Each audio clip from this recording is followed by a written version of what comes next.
Amém. Graça e a paz sobre a tua vida hoje e sempre. Este é o dia que o Senhor fez e a gente deve se alegrar nele e regozijar-se nele. Que bom estarmos juntos, unidos e reunidos como povo de Deus, na casa dele, na presença dele, para juntos celebrarmos o seu santo nome. Esperamos de coração que ele fale ao seu coração nessa hora e que ele receba o seu louvor e a sua adoração. Mas sabe, a palavra de Deus nos ensina que todos nós pecamos e estamos afastados, ou esse pecado nos afasta da presença gloriosa do Senhor. Mas sabe qual é a boa nova do Evangelho? É que todo pecado confessado é pecado perdoado. Por isso, onde você estiver, curva a sua cabeça, feche os seus olhos e vamos orar em confissão nessa hora. Obrigado, Senhor, por tuas misericórdias que se renovaram sobre as nossas vidas na manhã de hoje. Obrigado porque o Senhor tem sido bom e fiel apesar de nós. Agora, Senhor, a cada filho teu e filha tua que nessa hora, com sincero arrependimento e contrição, diante da tua presença santa, perfeita, majestosa, se colocam e te pedem, te suplicam graça, misericórdia e favor. Que o Senhor dos altos céus derrame graça sobre as nossas vidas, nos perdoe os pecados, nos limpe, nos lave, nos tornando mais alvos como a neve, como diz a tua palavra, pelo sangue de Jesus. Perdoa, Senhor, os nossos pecados todos, cometidos em pensamentos, palavras, ações ou omissões. Não por nosso merecimento, mas porque clamamos e pedimos em favor e pelo nome único de Jesus Cristo, teu Filho. Amém. E eu gosto quando o apóstolo João diz assim: filhinhos, os vossos pecados estão perdoados graças ao nome do Senhor Jesus. E com o perdão dos pecados, podemos com alegria louvar ao nome do Senhor.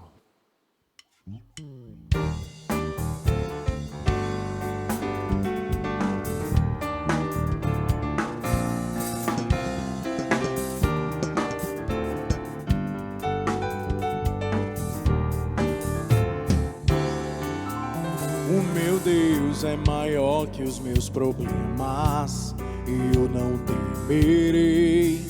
Com Jesus eu vou além, ainda que a figueira não floresça e não haja frutos na videira, eu não temerei não. Eu sei que para além das nuvens, o sol não deixou de brilhar, só porque a terra escureceu. A minha vida está em Deus, sei que tudo posso em Deus. É Ele quem me fortalece, eu vou seguir com fé.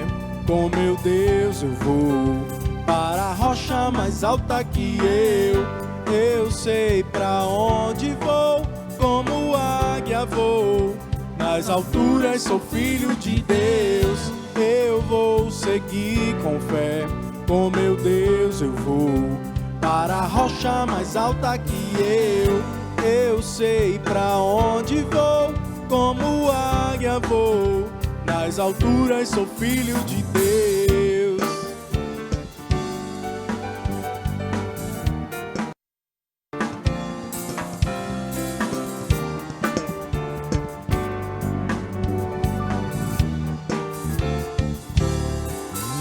O meu sabe tudo que eu preciso pra sentir a paz dentro do meu coração.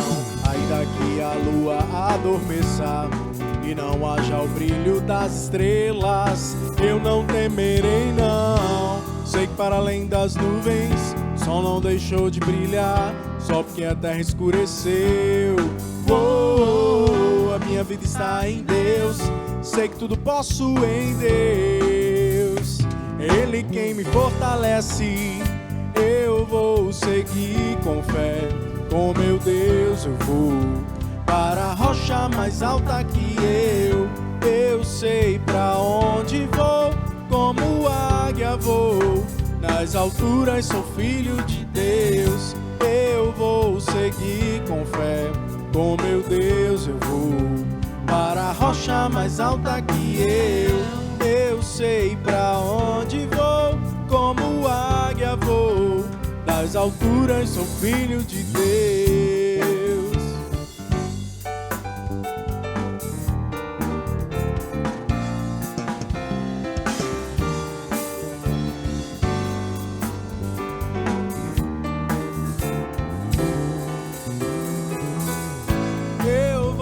seguir com fé. Com meu Deus eu vou para a rocha mais alta que eu sei pra onde vou, como águia vou. Nas alturas sou filho de Deus, eu vou seguir com fé. Com meu Deus eu vou para a rocha mais alta que eu sei pra onde vou, como águia vou.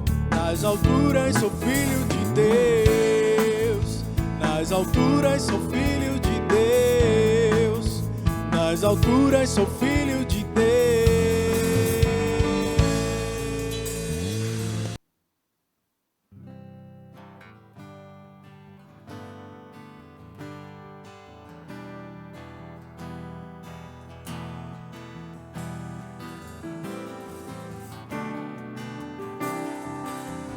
É o teu povo aqui presente,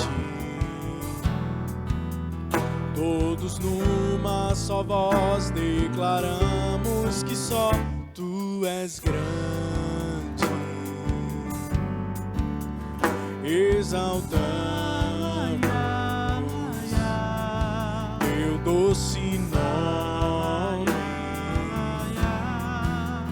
pelo amor, pela cruz, por teu Filho Jesus. Pois és santo, sim, és digno de louvor e de ser adorado. És bondoso, Pai querido, entre todas as coisas tu és verdadeiro, Senhor.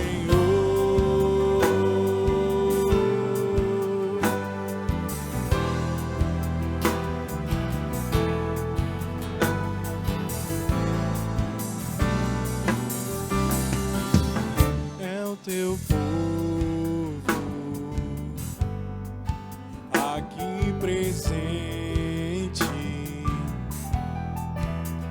todos numa só voz declaramos que só tu és grande, exaltamos teu doce nome, amor, pela cruz, por teu Filho Jesus. Pois és santo, sim, és digno de louvor e de ser adorado. És bondoso, Pai querido, entre todas as coisas tu és verdadeiro e és santo, sim, és digno louvor e ser adorado. És bondoso, Pai querido, entre todas as coisas tu és verdadeiro, Senhor.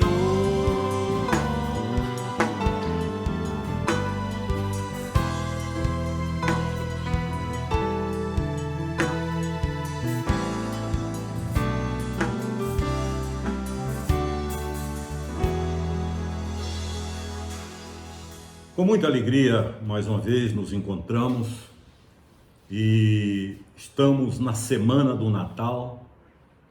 E eu quero aproveitar essa oportunidade para falar um pouco sobre o Natal, com seus vários personagens, mas quero focar hoje numa pessoa muito importante, simples, temente a Deus, que por ele foi escolhida para gerar no seu ventre o Filho do próprio Deus, o Senhor Jesus Cristo.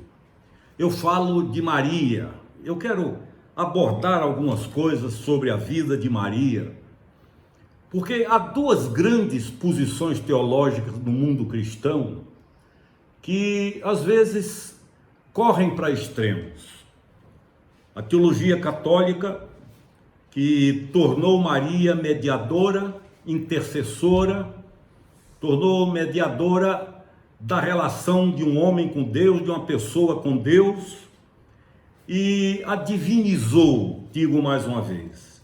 E no outro extremo, a teologia reformada, ou não diria nem a própria teologia reformada, mas o costume que os séculos foram gerando nas igrejas reformadas, em que ela vai para o outro extremo, praticamente esquecida, não se prega sobre ela, não há uma palavra, um estudo, se houver, são pouquíssimos, raríssimos, porque concordo e a Bíblia deixa claro que o único mediador entre Deus e os homens é Jesus de Nazaré. Mas há tantos personagens bíblicos que nos ensinam, gente como Ezequiel, gente como Davi, gente como Daniel, gente como Pedro, no seu jeito de ser, gente como o apóstolo Paulo, gente como Lucas, o médico amado, e Maria nos ensina. E nessa época de Natal, é muito bom e é pertinente que nós aprendamos, à luz da Bíblia e não de tradições, algo com ela sobre a vida cristã. Os extremos em relação a ela posso resumir em duas coisas: ou é cultuada ou é esquecida. Não devemos cultuá-la porque ela mesma se pôs como serva, e nem devemos esquecê-la porque foi ela a bem-aventurada, a escolhida por Deus dentre todas as mulheres, e eu costumo dizer, dentre todas as Marias do mundo e da história, foi ela a bem-aventurada. E ainda adolescente, alguns historiadores, teólogos, afirmam que tudo isso aconteceu quando ela estava vivendo seus 16 anos, 17 anos, ainda nas montanhas, nas colinas da Judéia, melhor dizendo, que nós aqui chamamos de serras. Ali ela estava e tornou-se como uma pessoa simples, distante da grande cidade, um exemplo para o mundo, para nós cristãos, até os dias atuais. E eu quero ser muito objetivo, não quero ficar gastando tempo com suposições ou assertivas, eu quero ser claro e objetivo. Maria era fiel. Maria foi uma pessoa fiel, uma mulher fiel, desposada com José, correu o risco de ser difamada e abandonada, correu todos os riscos pela coragem de obedecer a Deus. O casamento judeu daqueles dias era um casamento que se dava da seguinte forma, em breves palavras, sem nenhum aprofundamento. A noiva era pedida aos pais, ela era dada ao noivo, havia ali um compromisso que era irreversível, não podiam mais desmontar, desfazer, mas durante um ano, a partir daquele compromisso, eles não podiam viver juntos, não podiam ter uma vida íntima, não podiam ter relacionamento sexual. Quando ela é dada pelos pais a José, o compromisso é assumido, e obedecendo aos costumes daquela época, ele sai e volta para sua casa, para sua gente, para sua família, e só poderia voltar dali a um ano, ou melhor, a partir de um ano. Nesta época não podia haver intimidade, nesta época eles não podiam ficar juntos, nesta época era a vida do ponto de vista da intimidade, continuava sendo a de solteiro, e ele vai, passa um ano para voltar e então unir-se, juntar-se, e daí para frente eles então viveriam a plenitude de uma vida de casamento. No entanto, o que ocorreu foi exatamente nesse tempo que ela engravidou pela graça de Deus. O Espírito Santo gera nela, o verbo de Deus. Ainda adolescente, ainda não completa do ponto de vista do matrimônio, para viver a vida íntima sexual com o marido, ela surge grávida, aparece grávida e corre riscos de ser difamada, mal vista, de não ser mais aceita pelo marido, por José. Ela corre todos os riscos para obedecer a Deus. Nós não temos ideia na cultura ocidental de hoje e no cristianismo atual dos riscos que esta jovem correu para obedecer. Ela é um dos maiores exemplos de obediência da Bíblia e de fidelidade a Deus. Eis aqui a tua serva. É o que diz Lucas, capítulo 1, verso 38. Ela diz: aqui está a tua serva, que se cumpra em mim a tua palavra. E o anjo ausentou-se dela. A segunda lição que nós aprendemos com ela é que Maria era uma pessoa humilde. Humildade não é aquela autonegação de seus próprios valores. Eu não presto, eu não sirvo, não dou para... Não é nada disso. É saber a posição correta, onde ela não se envaideceu diante das declarações da prima Isabel. Você sabe o que Isabel, a prima dela, que viria a ser a mãe de João Batista, disse: bendita és tu entre as mulheres. Bendita és tu entre as mulheres.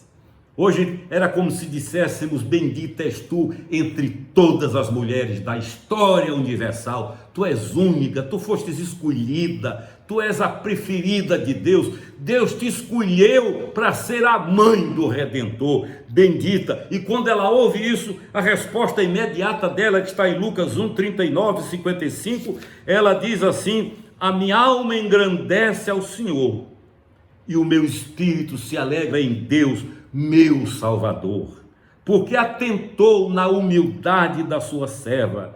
Pois eis que, desde agora, daqui para frente, todas as gerações me chamarão de bem-aventurada.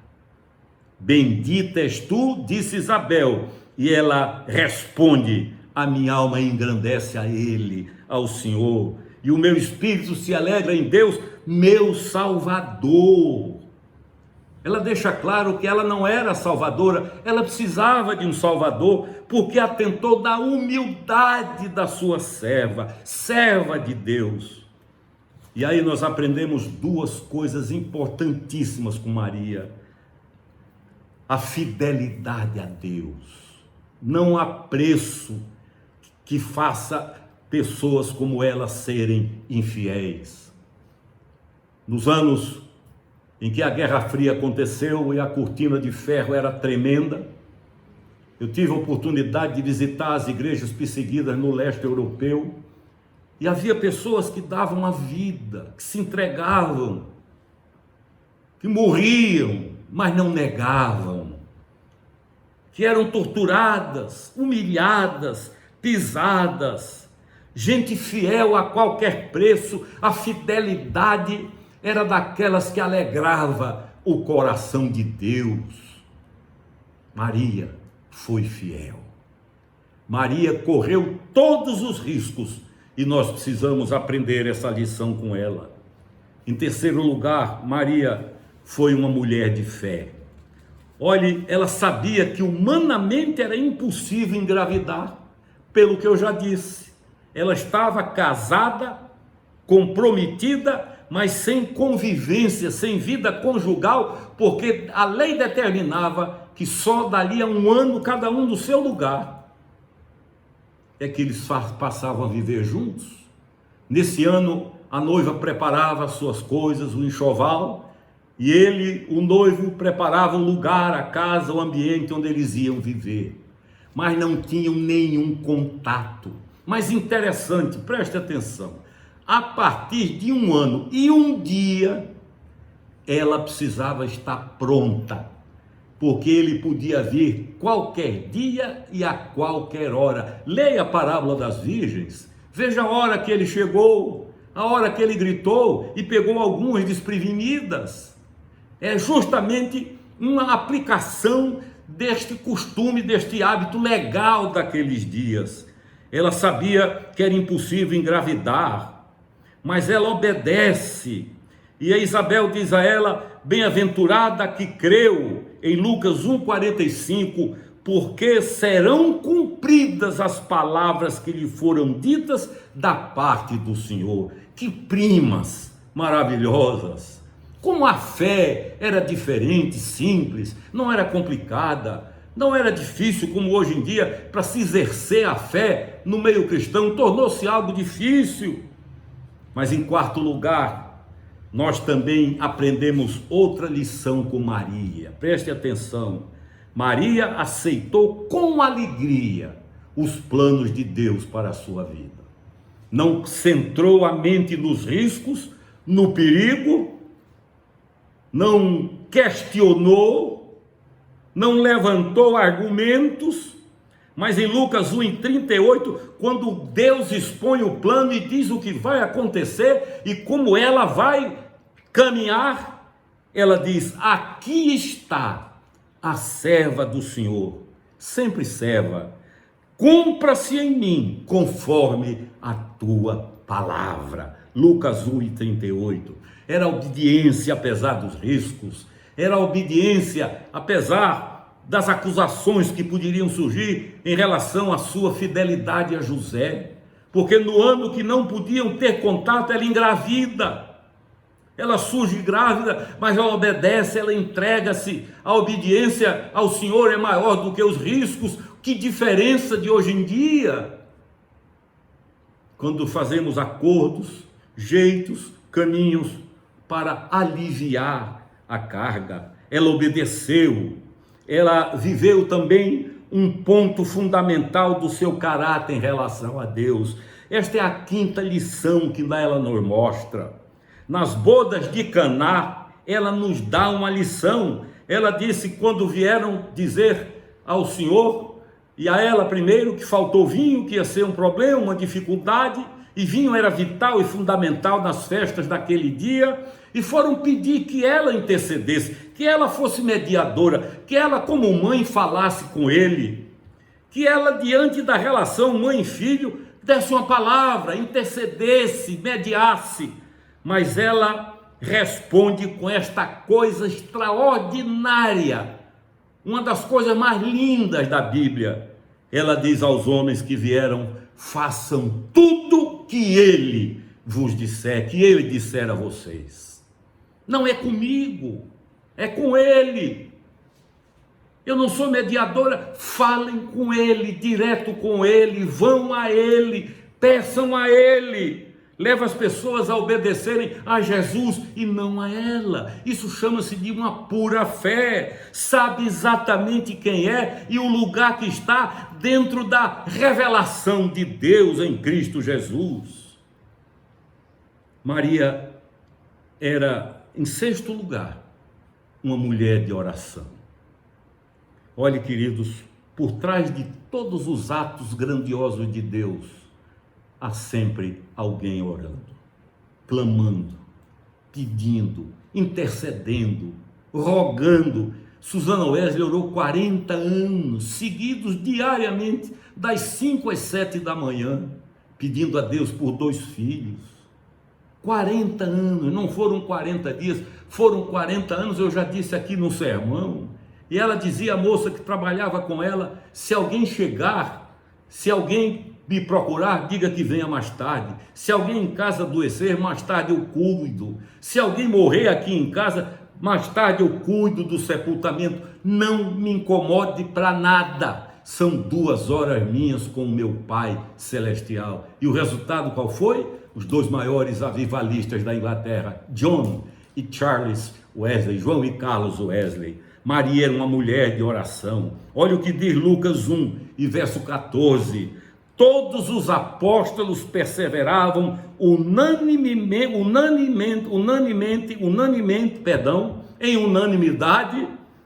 em oração com as mulheres. Quais eram as mulheres que estavam ali juntas, unânimes em oração? Maria, mãe de Jesus, e com os irmãos dele. Ela estava ali, orando, buscando, pedindo.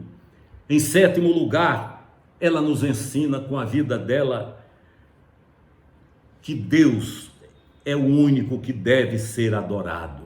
Maria era adoradora e reconhecia que Deus era o seu Salvador. Ela confessava a sua carência, necessidade de um Salvador. Olha o que diz Lucas capítulo 1, versos 52 a 56. Disse então Maria,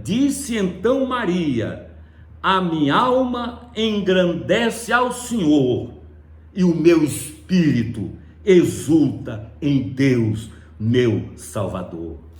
Aí ela mostra que ela era uma adoradora, não alguém a ser adorado. Ela era adoradora. A minha alma engrandece ao Senhor. Ela precisava de um Senhor, ela precisava de um Salvador. E é por isso que, de modo objetivo e claro, nós não devemos correr para os extremos que os reformados correram e a teologia católica correu, ou divinizá-la, torná-la semelhante à divindade, intercessora, ou então praticamente não falar nela, mas falar a verdade, quem era, o que fez, as lições que nos dá, as lições que nos transmite. E não é à toa que quando ela entra na casa de Isabel, naqueles dias ela ouviu essa saudação, e a criança lhe estremeceu no ventre. E a prima disse: bendita és tu entre as mulheres, e bendito é o fruto do teu ventre. Eu quero concluir, queridos, honrando Maria como serva de Deus, honrando Maria como uma jovem ainda na transição da adolescência para a juventude, que teve compromisso com Deus, que obedeceu a Deus, que foi fiel a Deus, que reconheceu a necessidade de um Salvador, que entregou-se, que dispôs-se, não importa os comentários, o que dizem, o que pensam, o que acham. Eis aqui a serva do Senhor. É a palavra dela que eu mais amo e admiro. Eis aqui a serva do Senhor, cumpra-se em mim a tua vontade. Como se dissesse, pouco importam as opiniões, pouco importa o que dizem ou vão dizer, pouco importa o julgamento de mim ou a meu respeito, eu quero obedecer, cumpra-se em mim a tua vontade. Aprendamos com ela, adoremos como ela, cultuemos como ela, e como ela reconheçamos que necessitamos de um Salvador.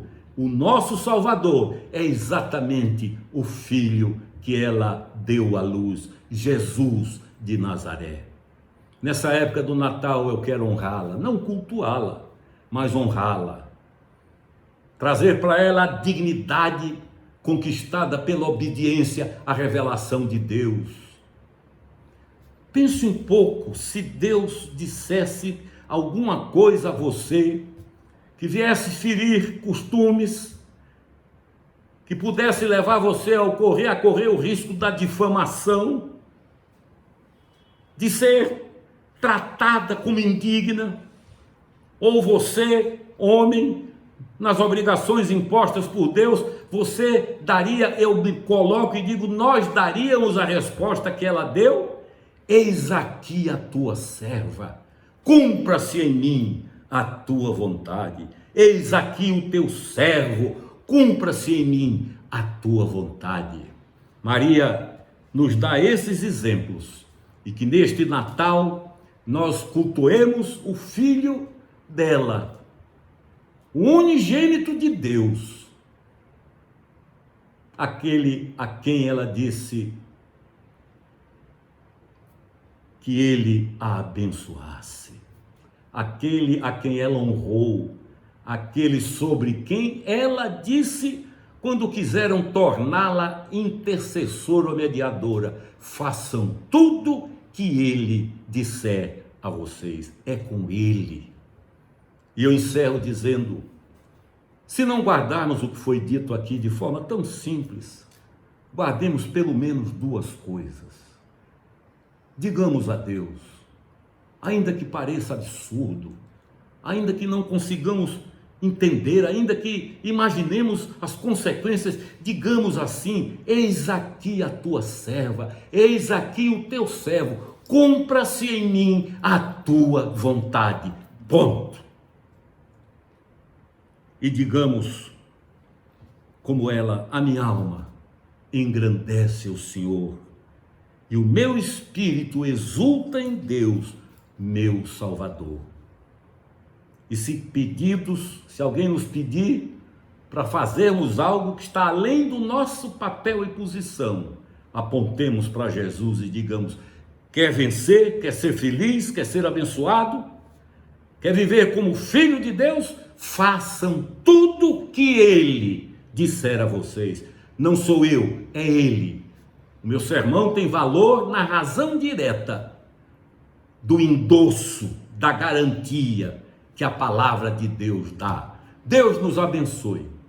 E que neste Natal, domingo, aliás, dia 25, o reverendo Igor, no culto das 18 horas, na Catedral da Reconciliação, estará falando sobre o Natal de Jesus. A vinda do Senhor ao mundo. E hoje eu tomei essa liberdade de falar, de honrar. Repito, não de adorar nem cultuar, mas de honrar Maria, a mãe do Senhor, a que obedeceu, a que foi fiel e a que submeteu-se a Ele. Deus a todos abençoe. Amém.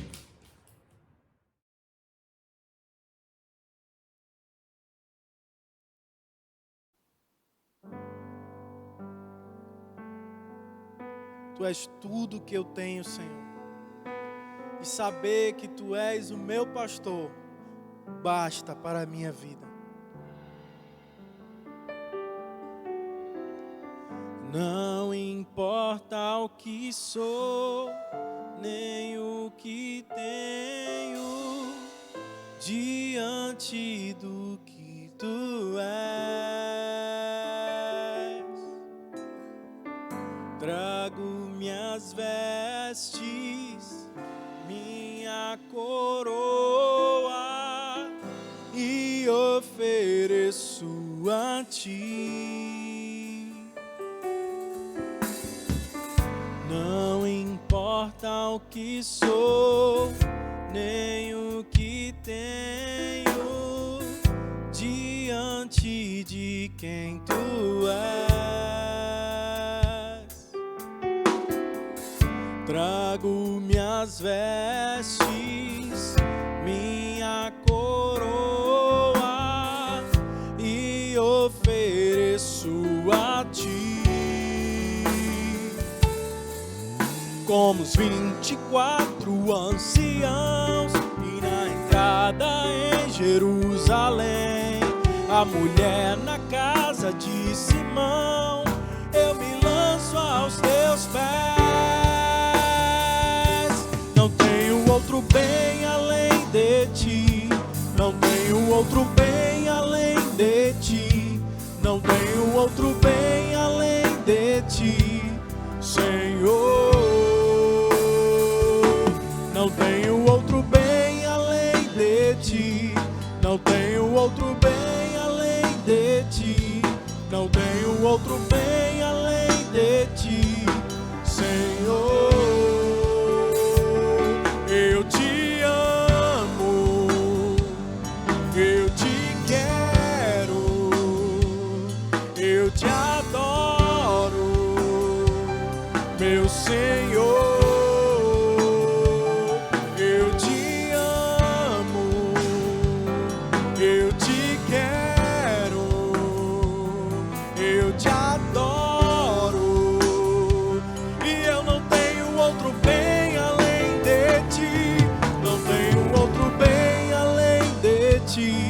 Não tenho outro bem além de Ti, não tenho outro bem além de Ti, Senhor.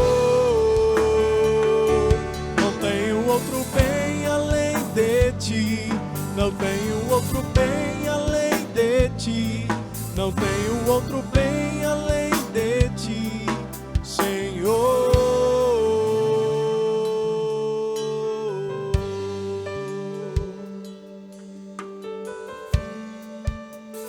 Só Tu és, Pai, o meu bem mais precioso. Aleluia.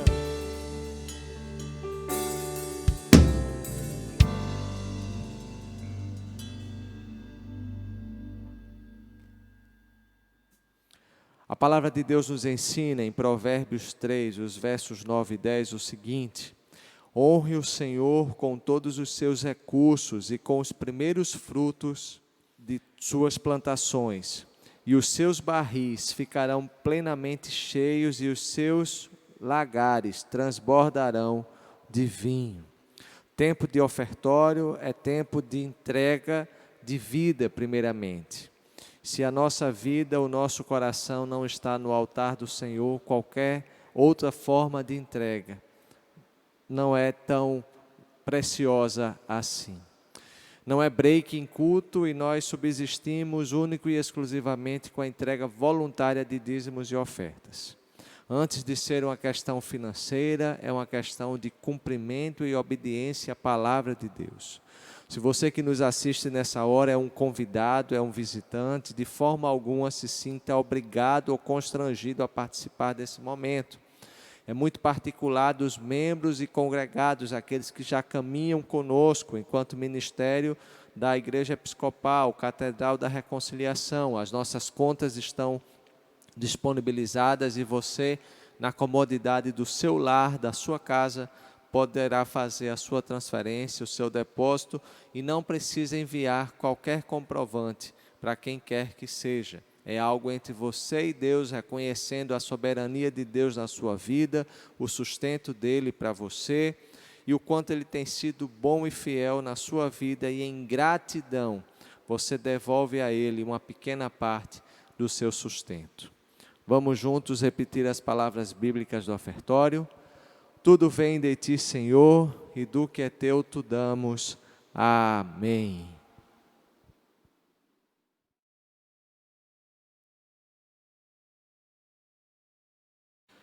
Esperamos de coração que Deus tenha falado ao seu coração na manhã de hoje. Logo mais às 17 horas teremos o nosso culto, além de online, presencial. E se você tem a disponibilidade em vir, faça a sua inscrição. Os links estão aí também disponibilizados nas páginas e na parte dos sites da nossa Catedral da Reconciliação, nos grupos do WhatsApp. Você poderá estar conosco com a sua inscrição prévia. E se não puder vir presencialmente por qualquer razão, nos acompanhe ainda de forma online, pela internet, pelo YouTube, o canal da igreja, e você também participará em culto, junto conosco na tarde de hoje. Trazemos um abraço do nosso bispo, Dom Alexandre Ximenes, que continua se cuidando e guardado as medidas necessárias, não é, diante desse momento que a gente está passando, mas muito saudoso e desejoso de estar sempre em nosso meio. Um abraço dele para toda a sua igreja nessa hora também. Amém. Oremos por ele, por Carmen, pelos filhos todos, que Deus os abençoe nessa hora. Amém. Os nossos ministérios continuam desenvolvendo as atividades, alguns retornaram aos encontros presenciais. Se você já faz parte dos ministérios, então se intere no seu próprio ministério. E os nossos cultos presenciais, além do domingo às 17, na quarta-feira às 20 horas também, por inscrição prévia. Curva a sua cabeça, feche os seus olhos e vamos fazer essa oração final e receber a bênção do Senhor. Obrigado, Senhor, pelo dia de hoje, nos abençoa nessa hora, nos alimenta em Tua palavra e nos dá um início de semana por Ti abençoado e guardado. Nos protege de todo mal e perdoa os nossos pecados mais uma vez.